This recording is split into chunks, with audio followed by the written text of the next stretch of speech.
ආරම්භක මට්ටමේ ට්‍රේඩ් එකේට ගැලපෙන විදිහට D4 ඇදීමෙන් ආරම්භ වෙන ආරම්භක ක්‍රම කිහිපයක තොරතුරු තමයි අද වීඩියෝ එකේ ආරම්භ වෙන වීඩියෝ සීරීස් එකේදී මම සාකච්ඡා කරන්නේ.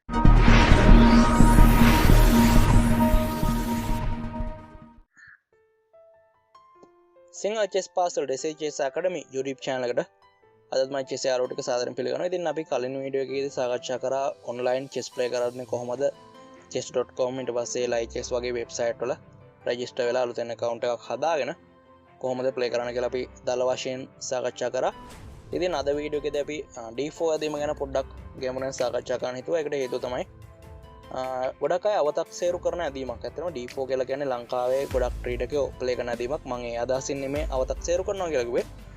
ගොඩක් අය සාමාන්‍යයෙන් විවිධ පොත්පත්වල ඊට පස්සේ සමහර ක්‍රීඩකයෝ අවතක්සේරු කරන ඇදීමක්. ඒකට හේතුව තමයි E4 ඇදීමෙන් ආරම්භ වෙන ආරම්භක ක්‍රමවලදී යාලා කියනවා තරංගයේ ගොඩක් තියුණු ස්වභාවයක් ගන්නවා. ඉතින් එයාලට ඇටැක් කරන්න ලීසි මේ වගේ දේවල් කියනවා. ඒ වගේම D4 ඇදීම පොඩ්ඩක් පිටිපස්සට දාන ට්‍රේඩර්කයෝ ඉන්නවා. টොප් ලෙවල් එකේ පවා මෙහෙම ඉන්නවා. හැබැයි D4 කියලා කියන්නේ වැරදි ඇදීමක් නෙමෙයි. D4 කියලා කියන්නේ E4 ඇදීම වගේම සමාන ප්‍රතිඵල ලබා දෙන ඇදීමක්. හැබැයි E4 ඇදීම තමයි දැනට ජනප්‍රියතම ඇදීම් විදිහට සැලකෙන්නේ.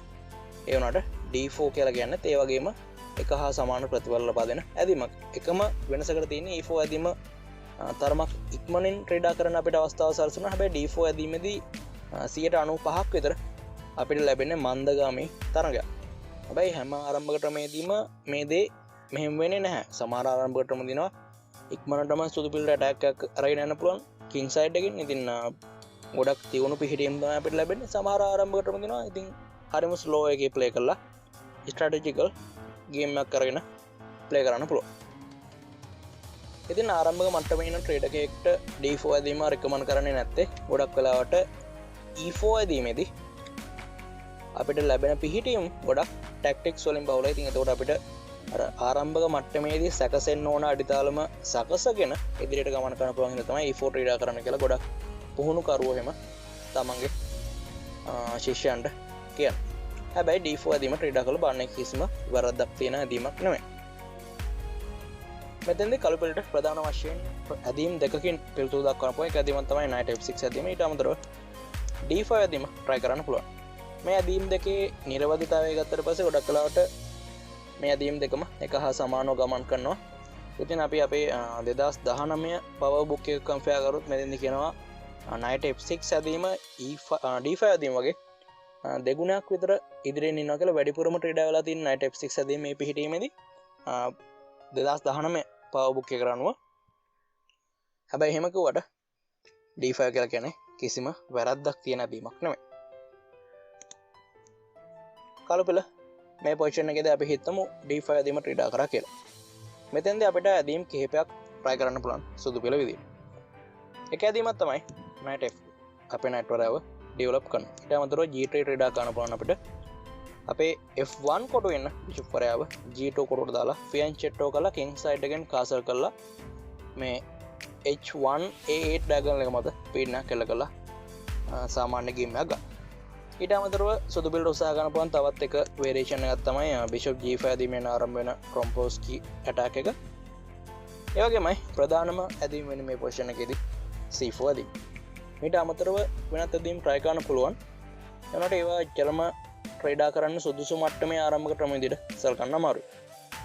C4 ඇදීමේදී මූලිකව සුදු පිළ සිදු කරන දේ තමයි තමන්ගේ knight වරයාව C3 කොටුවට ගමන් කරවන්න අවකාශය සලසනවා. ඉතින් C2 කොටුවේ පෝන් කෙනෙක් ඉදී knight වරයාව පිටතට ගත්තොත් අතර මේකේ ප්‍රශ්නයක් තියෙනවා. සෙබල ව්‍යුහය ගත්තට පස්සේ ඉදිරියේදී සුදු පිළට queen side එකෙන් ස්පේස් එකක් දිනා ගන්න තියෙන අවස්ථාව අඩු වෙනවා. C2 කොටුවේ සුදු පිළේ පෝන් වල තියාගෙන knight C3 ඇදීම ක්‍රීඩා කරනවා. ඒ වගේමයි සුදු පිළට අවශ්‍යයි E4 ඇදීම ක්‍රීඩා කරන්න. හැබැයි D5 කොටුවේ ඉන්න පෝන් රයා මේ E4 කොටුවට එන පෝන් රයාව කැපුවොත් ඒක සුදු පිළට ප්‍රශ්නයක්. ඒකට පිළිතුරක් විදිහට තමයි මේ C4 ඇදීම ක්‍රීඩා කරන්නේ සුදු පිළ මේ පොසිෂන් එකේ. මෙතෙන්දී කළුපිලට ප්‍රධාන ප්‍රතිචාර කිහිපයක්ම දක්වන්න පුළුවන්. හොඳම සහ වඩාත් ජනප්‍රියතම ප්‍රතිචාරය විදිහට අපිට සලකන්න පුළුවන් C6 ඇදීම. ඊට අමතරව Queen's Gambit decline ආරම්භ ක්‍රමය ගන්න පුළුවන් අපිට E6 ඇදීම ක්‍රීඩා කළා. හැබැයි වඩාත් ජනප්‍රියතම ආරම්භක ක්‍රමය විදිහට සැලකෙන මේ පොසිෂන් එකේදී C6 ඇදීම. ඇත්තටම පවර් බුක් එක පොඩ්ඩක් වෙනස් දත්ත ටිකක් තමයි අපිට දෙන්නේ. මෙතෙන්දි මට කියනවා එයා C6 ඇදීම තමයි වැඩිපුරම ක්‍රීඩා වෙලා තියෙන්නේ කියලා. පර්ෆෝමන්ස් එක තියෙනවා 2421ක් 2019 පවර් බුක් එකේ.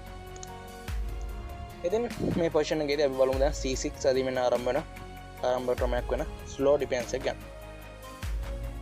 D4 ඇදීමෙන් ආරම්භ වෙන ආරම්භක ක්‍රම වල විස්තරයක් තමයි මම මේ වීඩියෝ සීරීස් එකේදී කරනවා කියලා කිව්වේ. ඉතින් මූලිකව අපි සලකන්නේ අද ස්ලෝ ඩිෆෙන්ස් එක පළවෙනි ආරම්භක ක්‍රම විදියට. ඉතින් ස්ලෝ ඩිෆෙන්ස් එකේදී තියෙන දේ තමයි C8 කොට ඉන්න බිෂප්වරයාගේ ගමන් මාර්ගය විවෘත වෙලා තියෙනවා. ඒ වගේමයි D5 කොට ඉන්න පොන්රාට යම් කිසි සහයෝගයක් ලබා දෙන්නත් කලුපිල සමත් වෙලා තියෙනවා. මේ ඕපනින් එක ගත්තට පස්සේ මොස්කව් වේරියේෂන් එක වගේ ගොඩක් තියුණු වේරියේෂන්ස් තියෙන ඕපනින් එකක්. ඒකේ අවතක්සේරු කරන්න බැරි ඕපනින් එකක් ගොඩක්ම තියුණුයි. ඉතින් ආරම්භක මට්ටමේ ට්‍රේඩර් කෙනෙක්ට මෙච්චර තියුණු ආරම්භක ක්‍රමයක් මම නම් හිතන්නේ ට්‍රේඩ් කරන එක ගැලපෙනවා කියලා. ඒක ප්‍රායෝගික නැහැ. ඉතින් ඒ හින්දා මම ඔයාලට වේරියේෂන් එකක් යෝජනා කරනවා. ඒක තමයි එක්ස්චේන්ජ් වේරියේෂන් එක. ඉතින් පවර් බුක් එකට අනුව ගත්තට පස්සේ ඔයාලා ට්‍රේඩ් කරන්න ඕන නයිට් F3 එහෙම නැත්නම් නයිට් C3 වගේ ඇදීමක් තමයි මේ පොසිෂන් එකේ. හැබැයි එක්ස්චේන්ජ් වේරියේෂන් එක ඉච්චරම ප්‍රශ්නයක් නෙමෙයි. එතෙන්දී 2463ක විතර පර්ෆෝමන්ස් එකක් තියෙන ඇදීමක් තමයි C-cut D5 කියලා කෙනෙක්. ඇත්තටම ඉච්චරම වැරදි ඇදීමක් නෙමෙයි. මෙතෙන්දී මූලිකව සිදු කරන දේ තමයි ස්ලෝ ඩිෆෙන්ස් එකේදී අපිට ලැබෙන මේ සංකීර්ණත්වයේ ප්‍රධාන ඇදීමකින්ම මගහරින එක. C-cut D5. මෙතෙන්දී අපි බලමු queen cut D5 ඇදීම ට්‍රේඩ් කරොත් අපේ ප්‍රතිචාරය මොකක්ද කියලා සුදු පෙළ විදියට queen වරේගෙන් කැපුවොත් එහෙම මේ D5 කොට ඉන්න පෝන් රැ අපිට knight C3 හරහා දැන් ටෙම්ප් එකක් දිනා ගන්න පුළුවන් මේ පොසිෂන් එකේ. ඉතින් මේ හේතුව හින්දා කවදාවත් queen cut D5 ඇදීම ට්‍රේඩ් වෙන්නේ නැහැ. ට්‍රේඩ් වෙන ඇදීම තමයි C-cut D5 කියලා කියන්නේ. ඉතින් මම ආරම්භක මට්ටමේ ට්‍රේඩ් එකේට තමයි මේ වීඩියෝ එක සිදු කරන්නේ. එතකොට සමහර ඇදීම් වල අදහස මේ විදිහට මට කියන්න ඕන. නැත්නම් මට ඉක්මනටම ඇදීම් ටික කියන්න යන්න පුළුවන්. ගොඩක් ඇදීම් තියෙනවා ඉතින් කවන්න. knight F3. තාම සුදු පෙළේ රජතුමාට බය වෙන්න දෙයක් නැහැ. F8 කොට වෙන බිෂප් වරයාගෙන් B4 කොටට ඇවිල්ලා එල්ල වෙන චෙක් එක ගන්න. මොකද ඒ ගමන් මාර්ගය තාම විවෘත වෙලා නැහැ. ඉතින් කළු පෙළ මේ දේ සිදු කරන ගමන් සුදු පෙළ උත්සාහ කරනවා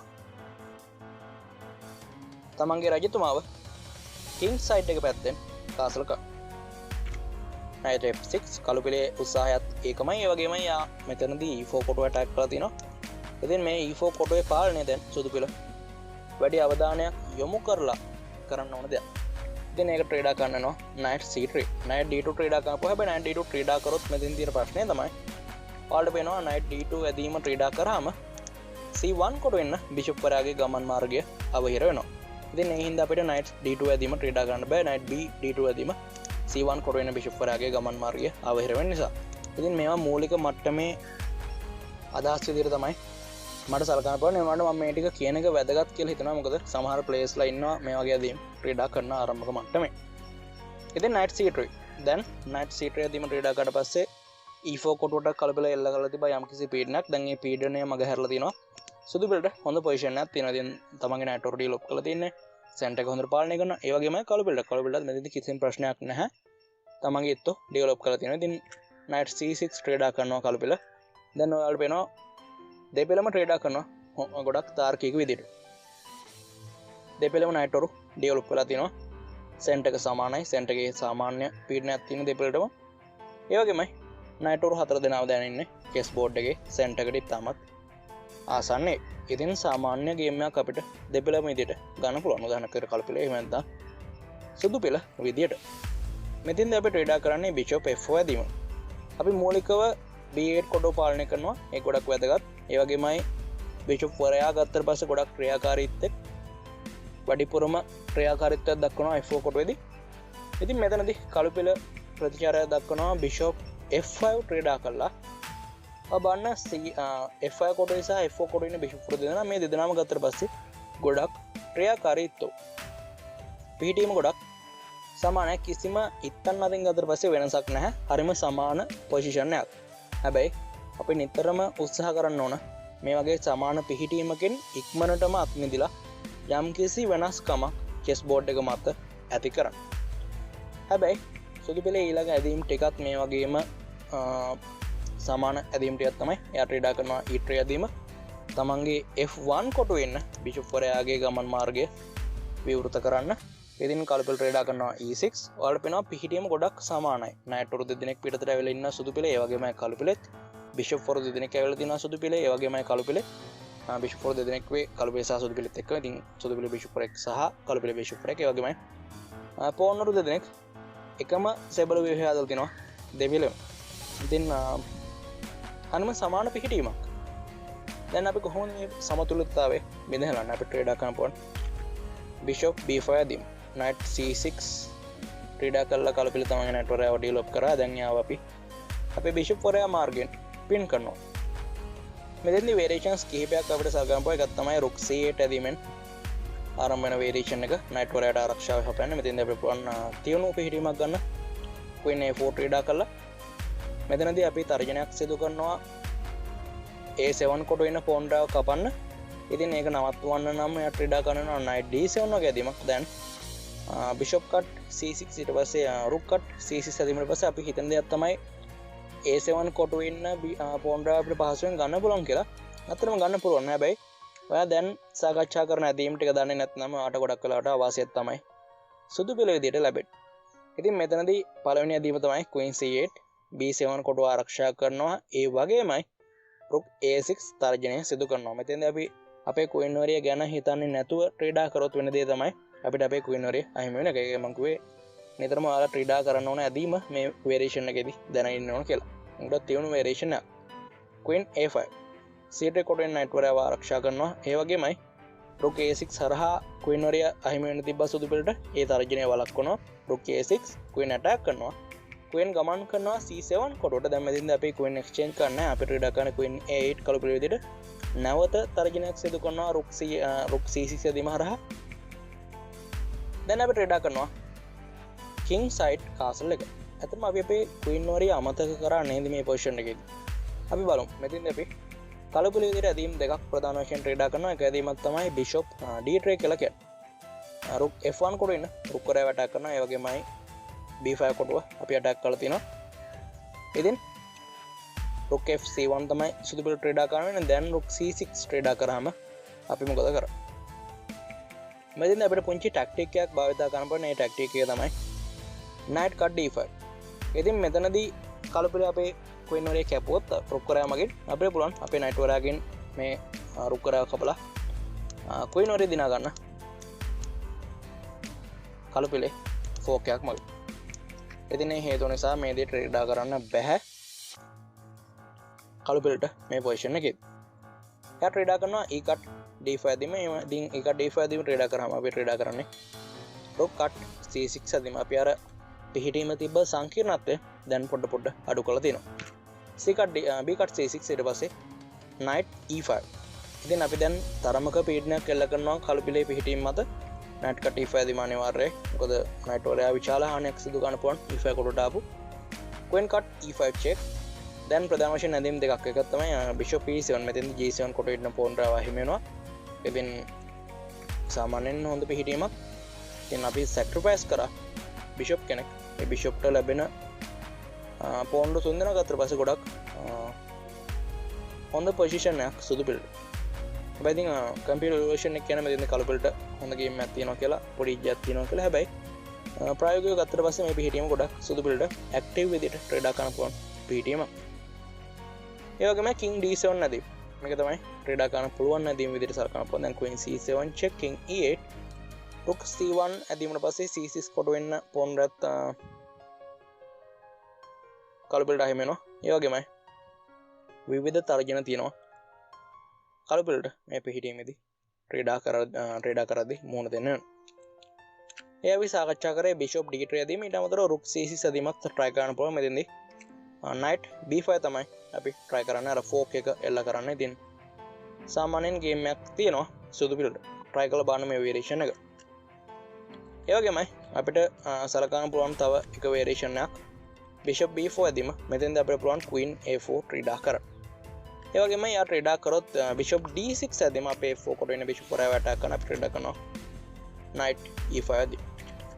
ප්‍රධානම වේරියේෂන් එක විදිහට සලකන පොන් knight d7 නැදීම knight ඔරයවන්න පින් කරනවා c6 කොට වෙන්න මෙතෙන් අපිට පුළුවන් king side එකෙන් කාස කරන දැන් bishop e7 හරහා කළු පිලත් තමන්ගේ රජතුමාව king side එකෙන් කාස කරන හදද්දී අපිට රෙඩා කරනවා a3 b4 කොටුව ආරක්ෂා කරලා knight b4 ඇදීම වළක්වනවා ඒ වගේමයි කාස කරලා පස්සේ h3 රෙඩා කරලා g4 කොටුව attack කරලා bishop g4 වගේ ඇදීම් වළක්වනවා මෙතෙන් කළු පිල පුළුවන් rook c8 ඇදීම try කරන්න දැන් rook c1 ඇදීමට පස්සේ අපි c file එක පාලනය කරනවා කළු පිලත් එහෙම c file එක පාලනය කරනවා දැන් අපිට පුළුවන් කළු පිල විදිහට queen b6 ඇදීම try කරන්න ඉතින් මෙතෙන්දී සුදු පිලට පුළුවන් තමන්ගේ bishop වරයාව ආරක්ෂා කරන්න queen e2 වගේ ඇදීමක් ක්‍රීඩා කරන්න එහෙම නැත්නම් queen d2 වගේ ඇදීමක් try කරා මේ ඇදීම් දෙකම ක්‍රීඩා කරලා බලන්න පුළුවන් ඇදීම් දෙක ඉතින් මේ slow defense එකේ exchange variation එක ගැන මූලික හැඳින්වීමක් තමයි මම සිදු කරේ ආරම්භක මට්ටමේ ක්‍රීඩකයෙක්ට මම හිතනවා මේ අදහස් ටික ප්‍රමාණවත් කියලා හොඳ ගේම් එකක් තනියම ප්ලේ කරලා බලන්න ඉතින් ඔයාලගේ අදහස් ඇති මේ exchange variation එක ගැන ඒ ගැන පහළ comment section එකේදී අපි සාකච්ඡා කරමු ඒ වගේම මේ exchange variation එක මම මේ වීඩියෝ එකේදී ඉවර කරන්නේ නැහැ slow defense එකේ exchange variation එක ගැන මම ඊටමත් ගැඹුරින් ඉදිරියේදී වීඩියෝ සාකච්ඡා කරනවා ඒ වුණාට ආරම්භක මට්ටමින් ට්‍රේඩර් මම හිතනවා මේට දැනුම ප්‍රමාණවත් ඇති වේවි කියලා. ඉතින් මෙතෙන්දී අපි සාකච්ඡා කරා d4 ඇදීමෙන් ආරම්භ වෙන එක ආරම්භක ක්‍රමයක්. ඊළඟ වීඩියෝ වලදීත් මම මේ වගේ විවිධ ආරම්භක ක්‍රම පිළිබඳව සාකච්ඡා කරනවා. තවත් වීඩියෝ එකකින් හමු. SL Chess Academy YouTube channel එකේ